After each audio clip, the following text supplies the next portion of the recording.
Here at BART, Scott. So the Patriots kick off their postseason against Phillip Rivers and the Chargers. They know the Chargers finished the regular season with a better record, a better defense, some would say a better offense. But the Patriots are trying to reach the Super Bowl for the 4th time in 5 years, with a quarterback who, despite slowing down, is far from done. All right, Bart Scott, how do the Patriots beat the Chargers? Well, there's no team better at situational football than the New England Patriots. I know we have seen some chinks in the armor. You go back to the Miami game when Tom, took the sack before halftime, things of that sort, things that we're not accustomed to seeing.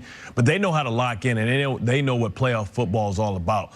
I look at two people. I look at Gronkowski in the red zone and being able to get explosive plays if you decide to go man-to-man. And I look at James White. James White with 87 receptions, has been killing teams. And it's his ability to be isolated against linebackers to get explosive plays. That's how they get their explosive plays. They thought Josh Gordon was going to be the guy to help them stretch the field. It's still more about James White. They get the ball in his hands. He's able to make guys miss.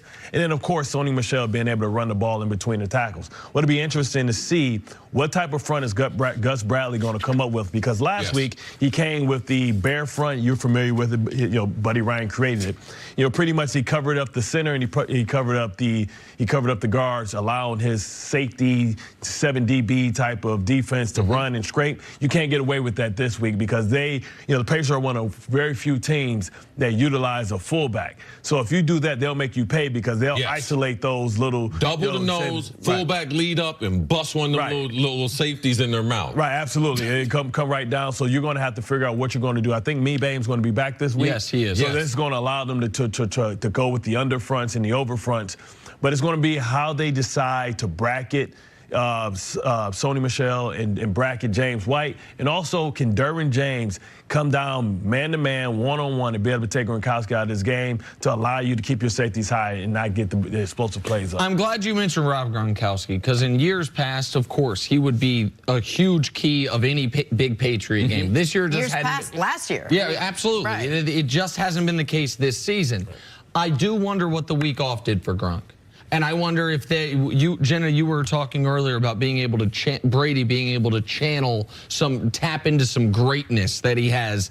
I wonder if Gronk just has whatever he had left in the tank, how replenished it was by the week off. Because the last half of the season, there's only been one game Gronk had more than 3 catches. Wow. All year long, he only had 3 touchdowns. They put all these incentives in his contract. He didn't reach hit any of them. a lick of them because this year he has not looked like, forget the best tight end in football, he hadn't looked like one of the 5 best tight ends in football. Does he have something he can tap into? Because if not, Derwin James will erase him. Right. Derwin James would be the exact type of player you wanted to match up against prime Gronk, much less a lesser Gronk. So I think that is a key.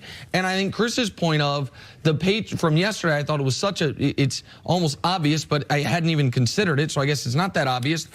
Last week, they were playing the quarterback who had the least ability to audible at the line, the least freedom to look at what the defense is doing and change it. You said they would call it, run it, is what you're doing with Lamar. Yes. Now, the Chargers are playing the quarterback with the most freedom, the most ability to look at what the defense is showing him and say, this is what's better for us.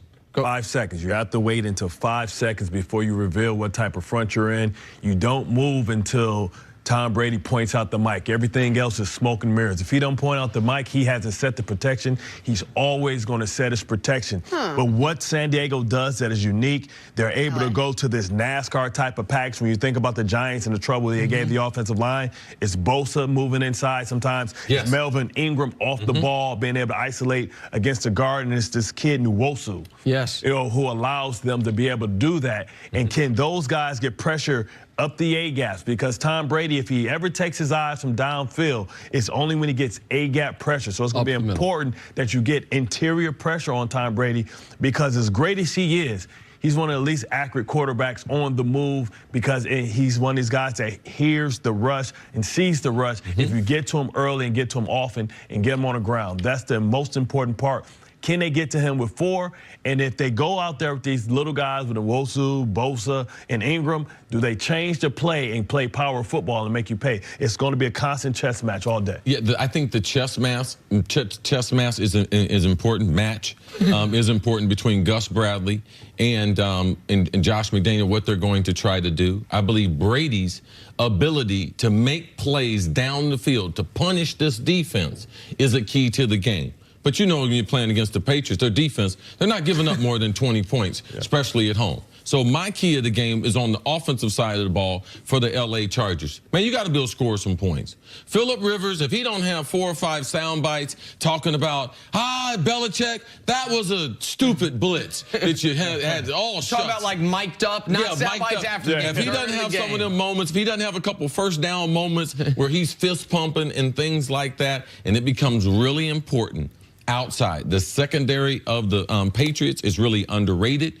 Can the wide receivers and can the tight ends, Antonio Gates, he's running in slow motion. Can he convert on third down? Because he's big on third down. And the wild card in the game. Hunter Henry's been a full go all week. When you talk about the tight ends, a guy who tore his ACL in the offseason training activities, hasn't played all season long. He's now been a full go in practice. Yeah, and I know fantasy football fans, I know people are like, oh, Hunter Henry, he's back, he's activated. But let me tell you what New England's going to let him know. When he catches the ball, if he catches it, we are tackling him on his knees. We're going to ask him, do you want another surgery? So mentally, he's in the game.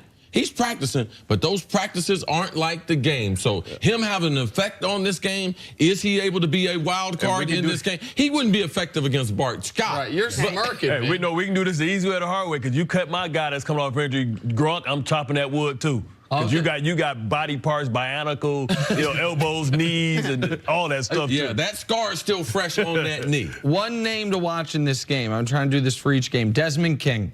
He's a first-team All-Pro punt and kick returner. Yep. He's also been one of the best slot corners in football this year. Derwin James and Casey Hayward get a lot of the headlines in the Los Angeles secondary. Edelman. Desmond King's been excellent, and that matchup against Edelman is key. And what we never see the Pats lose the special team battle in the playoffs. I think they lost it to you guys when they lost an AFC Divisional game. They ran a silly fake punt that didn't work out. If Desmond King busts off a big return, that could be a key play in this game. Watch him throughout the game. Just quickly, when you look at this team, when you did this the other day with the list, you said who are the best players in this matchup, and except for Brady, they were almost all Chargers. You look at who's got the better defense, it goes to the Chargers. You could argue the Chargers have the better offense, and yet why does it feel like this game is really hard to see and to pick who's going to win? Is it that? Is it the lure of the Patriots at home, at Gillette, all of it? Gillette's just a tough place to play, and this is a team coming 2 weeks in a row, coming from the West Coast to the East Coast, and they get the bad draw because they're playing at 10 o'clock their body